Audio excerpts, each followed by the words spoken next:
Hello everybody, welcome back to the Jackass of All Trades. Today what we got going on is we're aboard our boat MV Gallivant, and we're installing one of these. It's a AC noise suppressor. So the washer dryer here works on inverter and generator, and of course shore power as well. And on inverter, it works perfectly. On shore power, it works perfectly. On generator, it tends to have a bit of a brain fart. So I think what's going on is the generator's got some, kind of unstable AC that's kind of bouncing around. So we're going to see if we can settle it down with this AC filter. So the laundry cabinet here, there's not much room for anybody, but there's a false back, a false floor, and a false ceiling that are all held in with screws. So I got to pull all of this stuff out of here and see if I can get back to the outlet, and hopefully this little baby will fit in the electrical box behind the outlet that plugs in this washer dryer. If not, I'm gonna have to build, but get a second box, an 1110 box. Well, 1110 box is metal. I'm gonna get a PVC box and get this in there. Now, I had the option when I bought this off of Amazon to go with either spade connectors or with a lug connector. When you're dealing with anything critical, you always want to have a lug connector. You just don't want to rely on a spade. You should never see a spade connector used on a boat, because vibration, tugging, changing, all that sort of stuff can just simply unplug it. So they are really persona non grata on a vessel. You want to use a lug style connector. So once we get into see how much room we've got, we'll see how much, see exactly what we have to do, how we're going to mount it. I was going to put this behind the dash, and maybe I'll show you that, why I'm not. But I can tell you now that putting this behind the dash, I have to put this in both the hot line, the line, and the neutral. And the neutral are all bussed together in a single bus. So I'd have to find the specific neutral from the outlet from washer dryer, pull it off the bus, get it onto here, loop it through. Because if I put it behind the panel, then I could just bulkhead mount it and have the contacts exposed, because it's a hot zone. The whole back of the panel is opened exposed bus up to 240 volts. So because it's going to be going in a locker, and because it's going to be going into a zone that is expected not to be a hot zone for open bus and whatnot, it's got to be protected in a box. Now that I got the back of the laundry closet open, there's some goodies back in here. This is ductwork for air conditioning, bus heater for heating of the den stateroom, which is right here, and that is the air conditioning, also heating. This is AC and heat reverse heat pump. Really quite a cool system. One thing I haven't had to fix yet. Okay, these are the two outlets, washer dryer on top, and this one down here is for this deep freeze, which is below the washer dryer. So I'll pull this guy apart, and let's hope there's enough real estate in that box to make things happen. All right, now that outlet is open, I'm trying to squeeze myself in here. There is no way in God's green earth there's enough real estate in there. Now, surprise, surprise, this is a metal box. I actually don't care. It's a kind of a pig iron. And so I'm probably gonna get myself an 1110 extension box and see if I can get a plastic extension box, and then I'll just extend this box because there's no real estate to put a second box to mount that that unit in there. Now, I did also discover that there is a 4-wire cable run down here. So there's a red wire as a spare. So they were thinking when they built the boat that this might be a 240 volt appliance. So they've got the spare wire in there, which is a nice to know. And I'll write that in my logbook, because if I ever need an additional AC circuit down here, I can pick up that red and share the neutral. Now, you have to be careful when you're doing that, because the neutral has to take double the load. So the only thing I can really add to it, the dryer pulls 1100 watts. The only thing I can really add to it is, a small fan or a little ozone generator or something like that for bilge odors and that sort of stuff, because you don't want to draw more than 15 amps on the neutral. So if I took that red wire, put it on a different breaker, drew 15 amps on that circuit, another 15 amps on the other circuit, that's 30 amps on that white wire, and basically what you've got is yourself a very long heating element that will eventually set fire to your boat. So you have to, you can be smart about it, but you can also outsmart yourself and create yourself a problem. All right, you're up in the wheelhouse now, and I said we'd have a look at this panel. So this is the AC distribution, and you're seeing a little bit of wiggle jiggle here. I got some sun shining on the camera, so I'll get down here. That might be a little better. So this is the AC distribution. The panel's hot right now. I've got the inverter on. It's a pain in the backside to kill the boat and go dead ship. But up here, 240, down here, 110, and with a split bus. So dishwasher, ice maker, microwave, entertainment centers, and that sort of stuff. And all of the outlets down that side are all on the inverter, including water maker and that sort of stuff. The heavy load distribution, water heaters, refrigerators, and that sort of stuff are not on the inverter. But that's not what we're talking about today. Thought I'd pull this open and show you a little peek of how this is kind of put together. Now I just got to lower this down here. So this is the back of the AC distribution. Really, really nicely built boat. There's the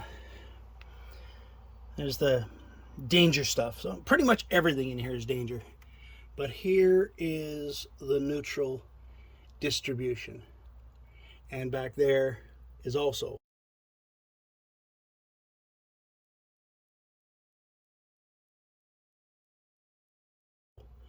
additional neutral distribution.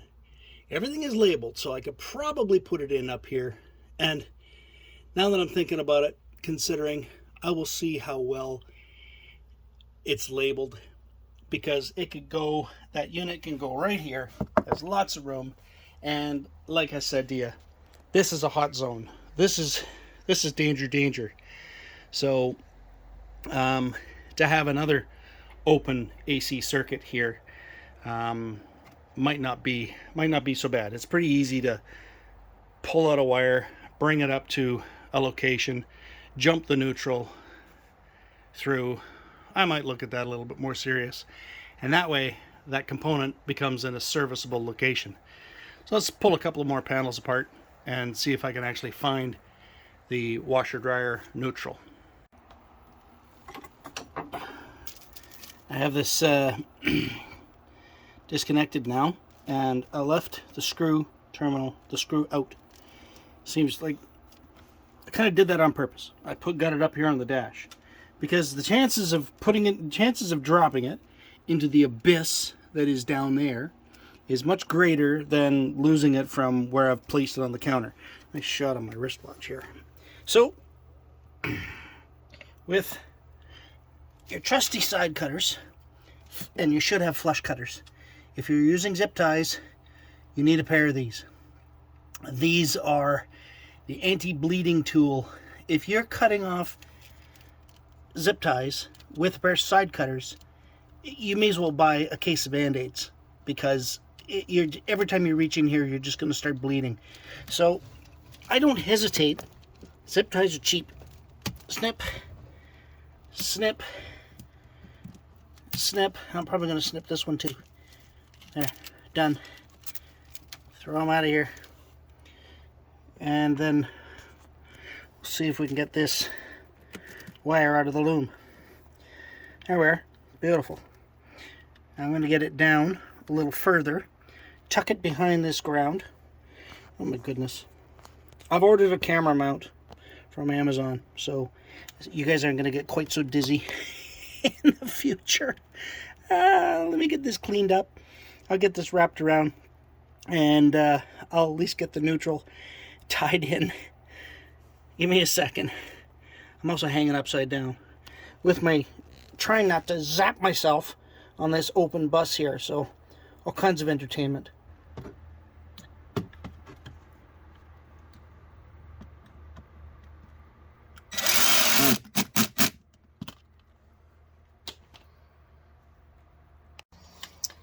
Okay, so I'm a bit of a pack rat. I'm always keeping wire around and everything I need. Just take it out of the loom. So I'm gonna crimp up. Ouch. Now I'm left-handed, which is absolutely no fun in a right-handed world, because wire nuts go the wrong way. Yeah, I know, no wire nuts on a boat. But crimpers. When I had to use the crimpers this way in my hand, because you hold the stuff this way. Well, I finally got my brains turned on, and I reversed the jaws. So now they're all on the correct side. I won't say right side, because it's on the left side now. Correct side for me. So I'm not going to tell you how to put a crimp on and any of those sort of things, because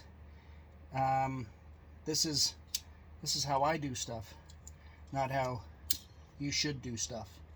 So I'm just gonna get this in here, because all of a sudden I'm all over the place with my hands.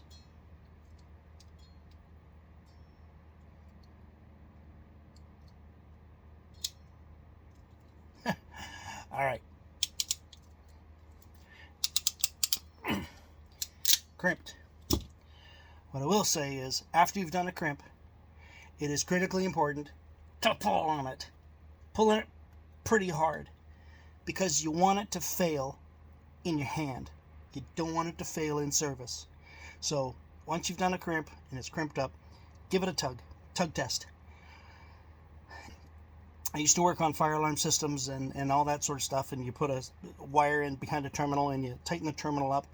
You could have the wire behind the terminal and you've tightened the terminal up on nothing. If you don't give it a little tug test, you got yourself a problem. So check it while you're there, instead of having to deal with the trouble of it later. So I'm going to kind of size this up, how it's going to fit, and get the other end done.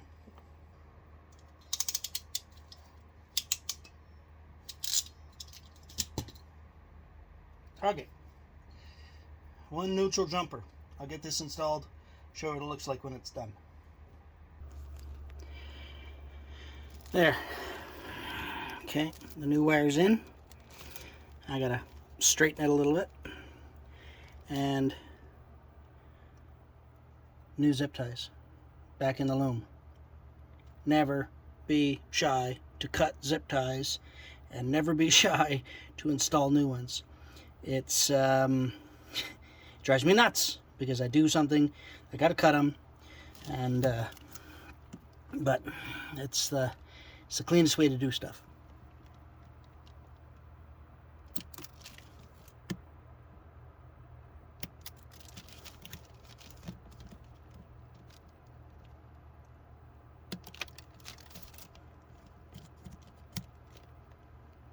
Nice and flush. No leaks in your thumbs.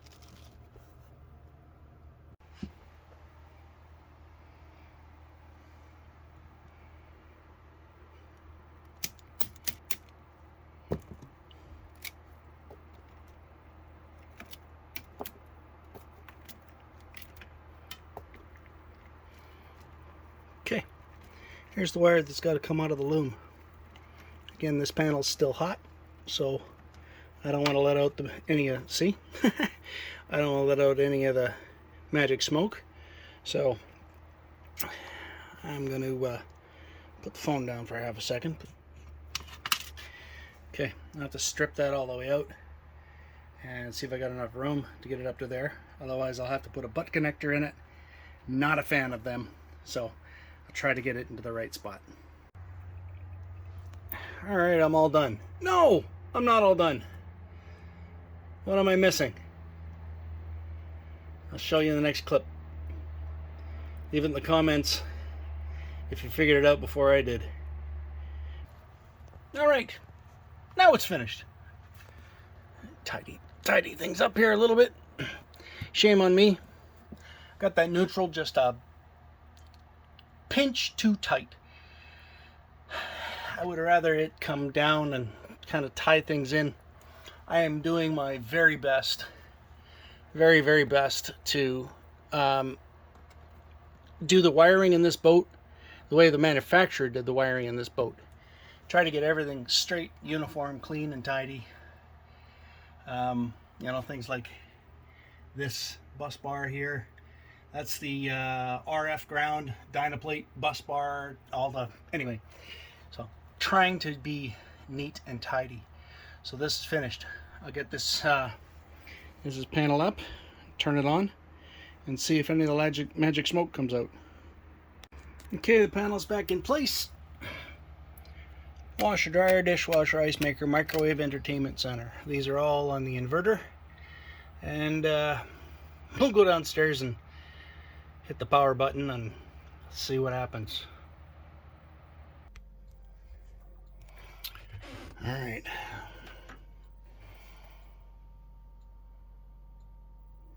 Okay. It is working, at least to what it was working. Next time I'm out, I'll do a load test on the generator, and not a load test on the generator. I'll do a load of laundry on the generator and see if it'll work properly. But for now, it's another project in the books. I got some cleanup to do, and I'll have to get that done tomorrow because I got to scoot out of here and get back to the boat tomorrow, clean things up. All right, I'm back at the boat. Remember I said I had to come back and clean up? Well, that's what I had to do. So I decided I got a couple of minutes. I'm going to flash up the generator and do a load of towels. I'm back here tomorrow, so I can clean that out. So let me just get you up to the wheelhouse, and we'll flash up the Jenny. Okay, we're up here in the wheelhouse, and I'll break up a few screens here, and we will get that generator started. So these generators are wrong switch. Generators are pretty easy to start, but you got to preheat them. They're low compression diesel.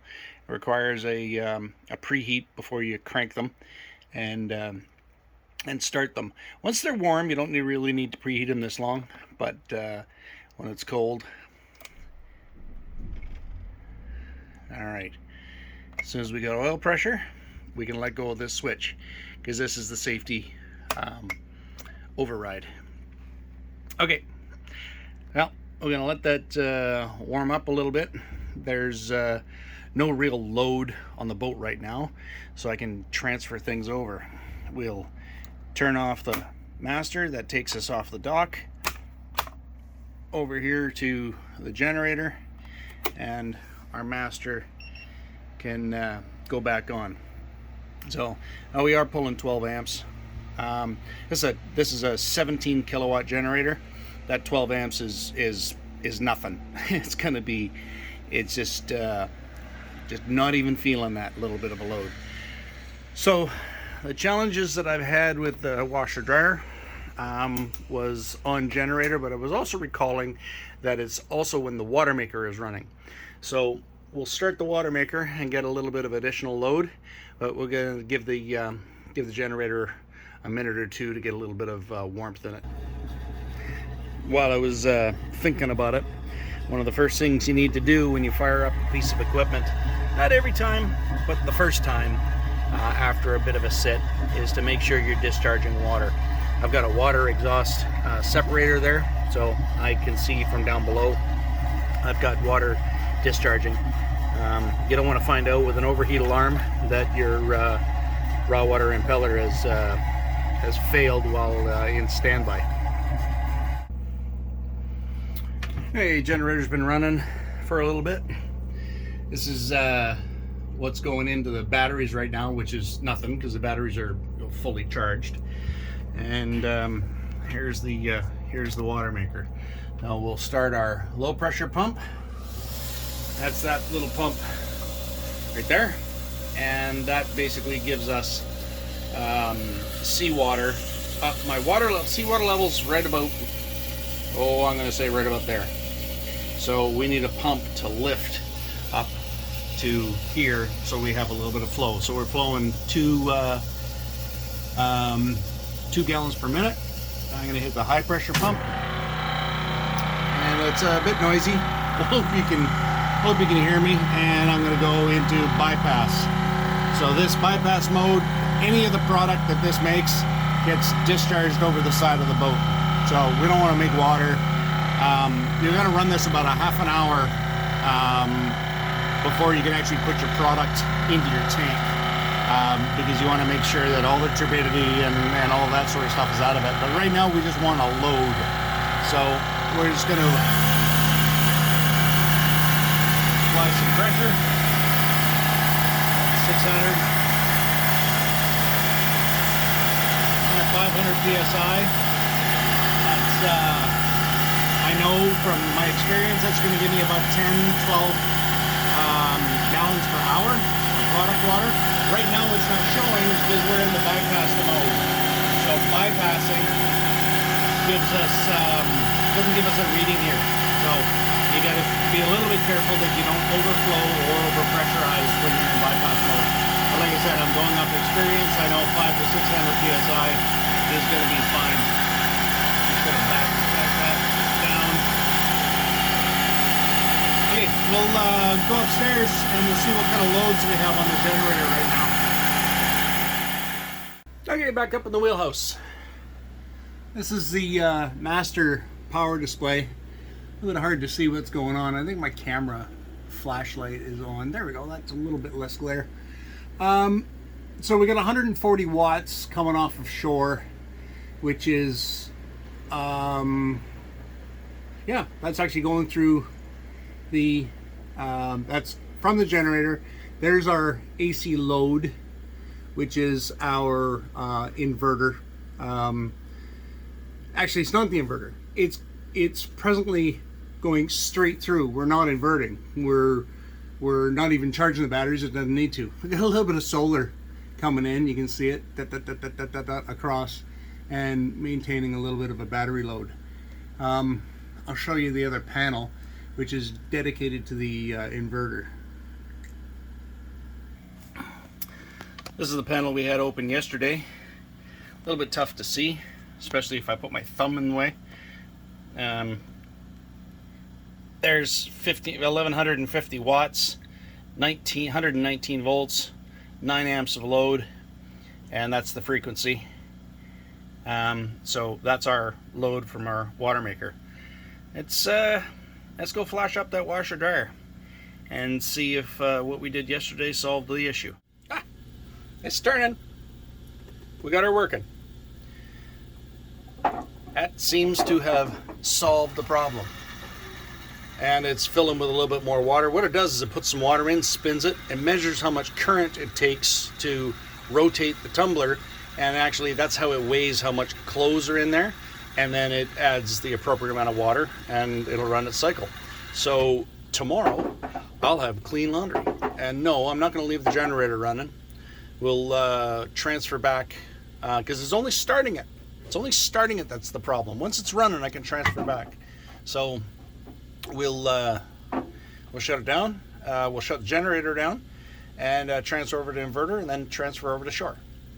On the way to the wheelhouse, We're just going to settle this back down to normal. We're going to shut off the high pressure pump, shut off the low pressure pump.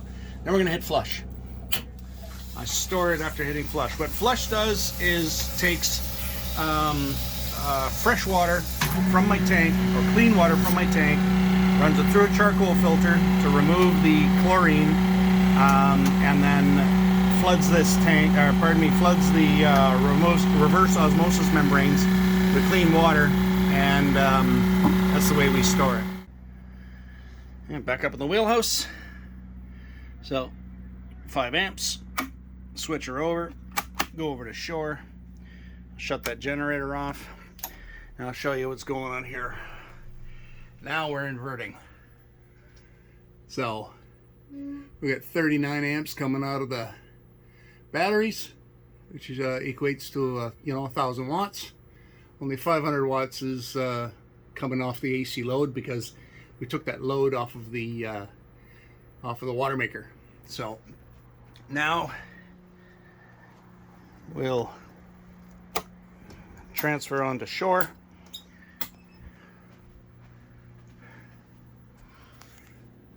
And you should see it transfer over. It has to wait, and that's important, because if you have, this is designed for household uses and that sort of stuff. There, and now we've got our power. It's recognizing the power's there, and it's online. It'll probably kick the battery charger into some form of charging capacity, because we pulled a little bit of the surface charge off. We're only sitting at 26 volts, so probably kick it out of storage mode and put it back up into float. And our water maker flush cycle just finished, so we're only pulling 190 watts there on the washer dryer. Okay, now we're all done. Happy with this project. Definitely worth the effort, and everything's behind there all tidy and serviceable. And appreciate you guys hanging with us. Thanks for watching.